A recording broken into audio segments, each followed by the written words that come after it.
राधे राधे भक्तों, आज हम आपको श्री भक्तमाल ग्रंथ की कथा के अंतर्गत स्वपच भक्त वाल्मीकि जी की कथा सुना रहे हैं।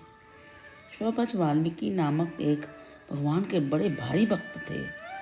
वे अपनी भक्ति को गुप्त ही रखते थे। एक बार की बात है, धर्मपुत्र राजा युधिष्ठिर जी ने बड़ा भारी यज्ञ किया। उसमें इतने ऋषि महर्षि पधारे कि संपूर्ण यज्ञ स्थल भर गया। भगवान ने एक शंख स्थापित किया और कहा कि यज्ञ के अच्छी तरह पूर्ण हो जाने पर यह शंख बिना बजाए ही बज उठेगा। यदि नहीं बजे तो समझना कि यज्ञ में अभी कुछ त्रुटि रह गई है और यज्ञ पूरा नहीं हुआ है। वही बात हुई। पूर्णाहुति, तर्पण, ब्राह्मण भोजन, दान दक्षिणा आदि सभी कर्म विधि समेत संपन्न हो गए, परंतु वह शंख नहीं बजा। तब सबको बड़ी चिंता हुई। इतने श्रम के बाद भी यज्ञ पूर्ण नहीं हुआ। सभी लोगों ने भगवान श्री कृष्ण के पास आकर कहा, प्रभु आप कृपा करके बताइए कि यज्ञ में कौन सी कमी रह गई है। भगवान श्री कृष्ण बोले, शंख न बजने का रहस्य सुनिए। यद्यपि ऋषियों के समूह से चारों दिशाएं संपूर्ण भूमि भर गई है और सभी ने भोजन किया है, परंतु किसी रसिक वैष्णव संत ने भोजन नहीं किया है। यदि आप लोग कहें कि इन ऋषियों में से क्या कोई भक्त नहीं है, तो मैं नहीं कैसे कह सकता हूँ। अवश्य ही इन ऋषियों में बहुत उत्तम उत्तम भक्त हैं। फिर भी मेरे हृदय की एक गुप्त बात ये है कि मैं सर्वश्रेष्ठ रसिक वैष्णव भक्त उसे मानता हूँ जिसे अपनी जाति, विद्या, ज्ञान आदि का बिल्कुल अहंकार ना हो और जो अपने को दासों का दास मानता हो। यदि यज्ञ पूर्ण करने की इच्छा है तो ऐसे भक्त को लाकर उसको जिमाइए। भगवान की यह बात सुनकर युधिष्ठिर महाराज ने कहा, प्रभु सत्य है, पर ऐसा बहुत भक्त हमारे नगर के आसपास कहीं भी दिखाई नहीं देता जिसमें कि अहंकार की गंध भी ना हो।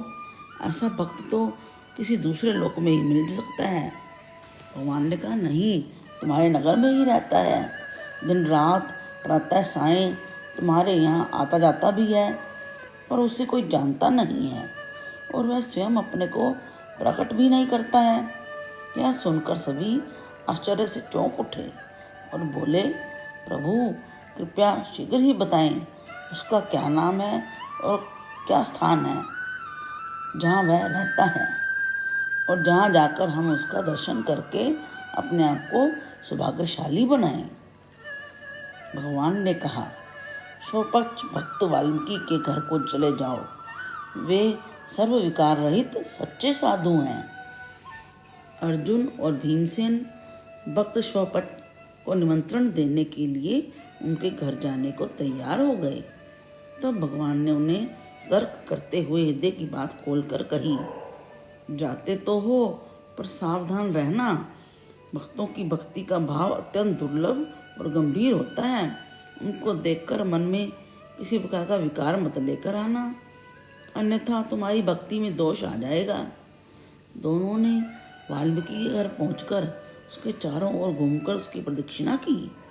आनंद से झूमते हुए पृथ्वी पर पड़कर साष्टांग दंडवत प्रणाम किया। भीतर जाकर देखा तो उनका उपासना गृह बड़ा ही सुंदर था। वाल्मीकि जी ने जब दोनों राजाओं को आया देखा तो उन्होंने सब काम छोड़ दिए। लज्जा और संकोचवश कांपने लगे और उनका मन विवल हो गया। अर्जुन और भीमसेन ने विनय पूर्वक निवेदन किया, भक्तवर कल आप हमारे घर पर पधारिए और वहाँ अपनी जूठन गिराकर हमारे पाप ग्रहों को दूर कीजिए। हम सबको परम भाग्यशाली बनाइए। दोनों को निमंत्रण देते तथा अपनी बड़ाई करते हुए सुनकर स्वपच जी कहने लगे, अजी हम तो सदा से आपकी जूठन उठाते हैं और आपके द्वार पर झाड़ू लगाते हैं। हमारा निमंत्रण कैसा? पहले आप लोग भोजन कीजिएगा, फिर पीछे से हमें अपनी जूठन दे दीजिएगा। अर्जुन भीमसेन ने कहा, आप यह क्या कह रहे हैं? पहले आप भोजन कीजिए, फिर पीछे से हमें कराइएगा। बिना आपको खिलाए हम नहीं खाएंगे।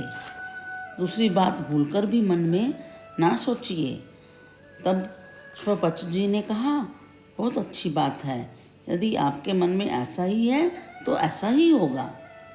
अर्जुन और भीमसेन ने लौटकर राजा युधिष्ठिर से वाल्मीकि की सब बात कही।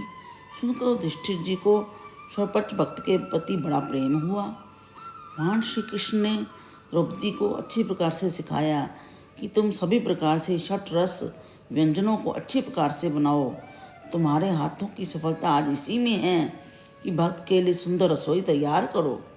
रसोई तैयार हो चुकने पर राजा युधिष्ठिर जाकर वाल्मीकि को लिवा लाए। उन्होंने कहा कि हमें बाहर बिठाकर भोजन करा दो।